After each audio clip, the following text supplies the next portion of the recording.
Едно лице повредено во тепачка, неколку мина во алкохолизирана состојба и околу 20 прегледи ја одбележаа новогодишната ноќ. Последното деноноќие во 2014-та претежно поминало мирно, вели директорот на здравствениот дом од Кочани Иван Спанчевски, кој податоците ги зема од дежурните лекари на итната медицинска помош. Новогодишната ноќ во службата за итна медицинска помош при здравствен дом Кочани помина релативно мирно. Вкупно беа прегледани околу 21 до 22 пациенти.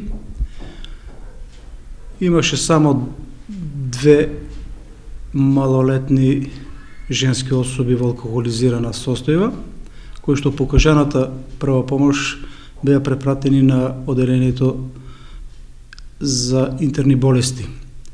И исто така имаше една полесна тепачка со лесни последици. Другото помина се во најдобар ред, за разлика од другите години. Директорот Спанчевски додава дека за разлика од минатите години, кога на новогодишната ноќ се случувало и поголеми инциденти, годинава е изненадувачки мирно. И не само итната помош, туку и полициската станица од Кочани новогодишната ноќ ја оценува релативно мирно.